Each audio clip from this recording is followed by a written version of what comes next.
I've gotten some pushback, and I believe it's due to lack of information regarding the issues going on with the Supreme Court nomination. So I'm going to put out some information on the Supreme Court, and then I'm going to speak on the strategies that the Senate is considering versus President Obama.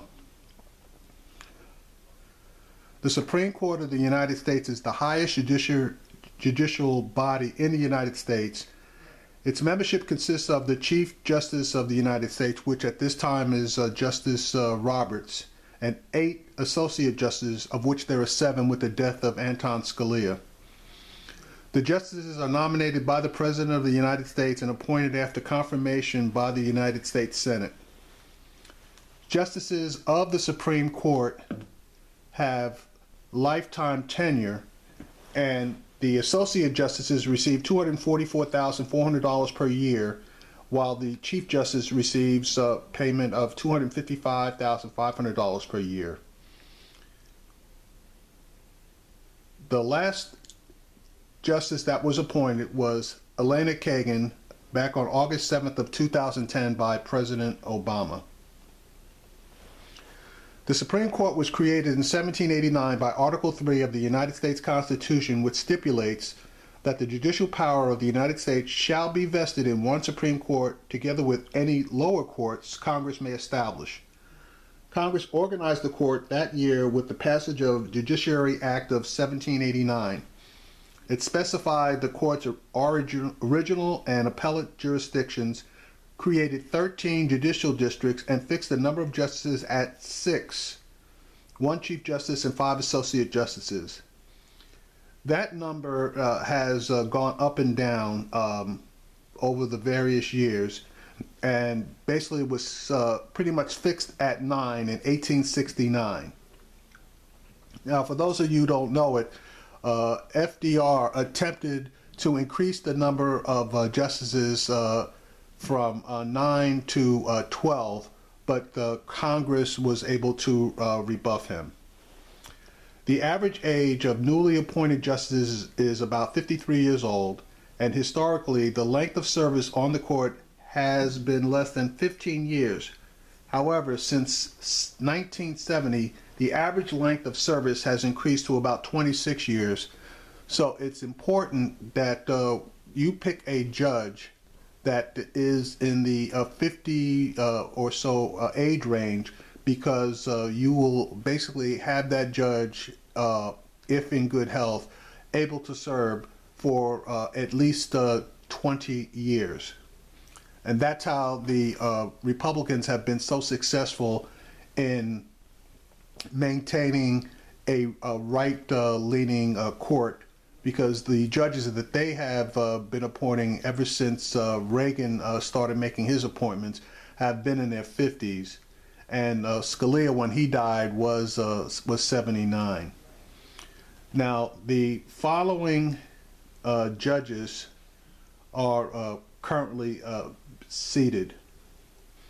As I mentioned, Scalia, before his death, was the longest sitting judge. He was appointed in 1986. Currently, Anthony Kennedy is the longest sitting judge. He was appointed in 1988, and he is a conservative judge. Clarence Thomas was appointed in 1991, and he is also a conservative judge.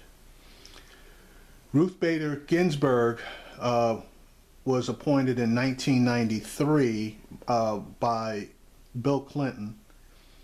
Stephen Breyer was appointed in 1994 by Bill Clinton. John Roberts was appointed in 2005 by Bush.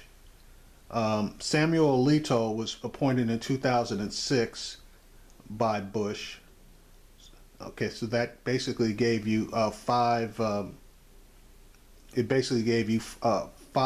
judges that were appointed by the I'm sorry, I said Alito. That basically gave you five Supreme Court judges that were left-leaning. Then Sonia Sotomayor was appointed in 2009 by President Obama, and Judge Elena Kagan was appointed in 2010 by President Obama. So basically what that gave you was four left-leaning judges, four right-leaning judges, one swing judge, which is Kennedy. Now, he was appointed by the right, but he truly is a moderate.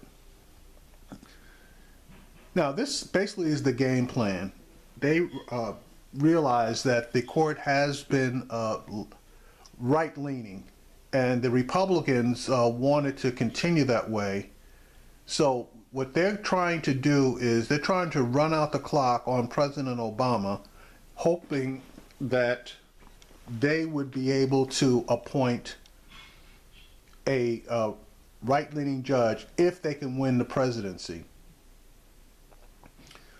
The Democrats, on the other hand, are pressing for Obama to be able to nominate and receive a hearing and confirmation on a left-leaning judge, which would in turn swing the court to the left, and there would be all kinds of reversals on various things, including voting rights, abortion, Citizens United, etc. The Republicans realize that they are a shrinking party, and their power base also is shrinking, so they're trying to hold on to power as much as possible. And with the current makeup of the court with Scalia, they were able to do so.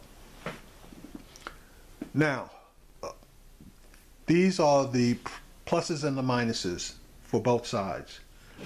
The pluses for the Democrats are, if they can appoint a Supreme Court justice, obviously they were going to get a bunch of decisions reversed or overturned. They also would be able to form the direction of the court probably for at least the next 15 to 20 years, given the fact that 3 more justices are going to be retiring within the next 4 to 8 years. And with a Democratic president in place, the court will swing wildly to the left. President Obama is trying to play a middle ground game, and more than likely will attempt to appoint a justice from the lower appeals court that has some backing from some of the Republicans in the Senate, which would allow him to, or her, to be confirmed. This is probably the way that somebody who's risk averse would go.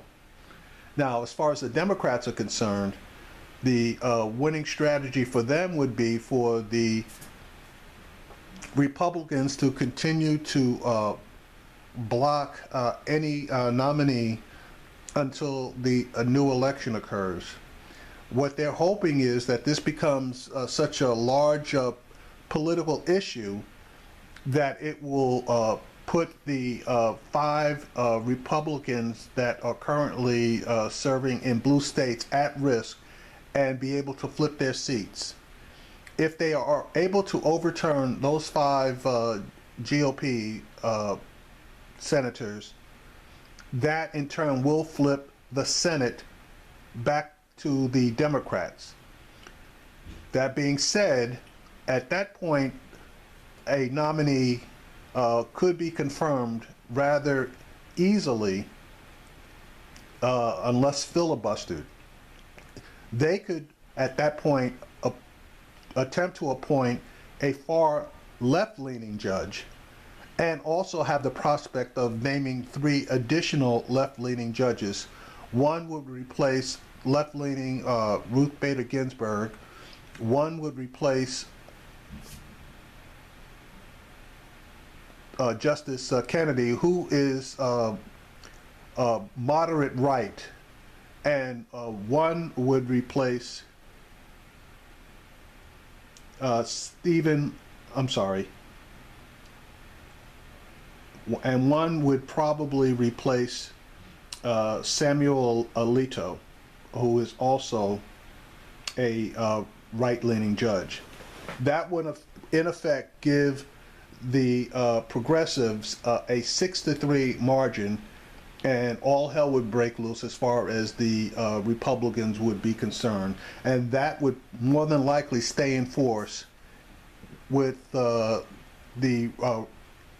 replacement judges being in their 50s for at least 15 to 25 years, which would be Armageddon as far as the Republicans are concerned. So anyway, that's just a little history of the Supreme Court,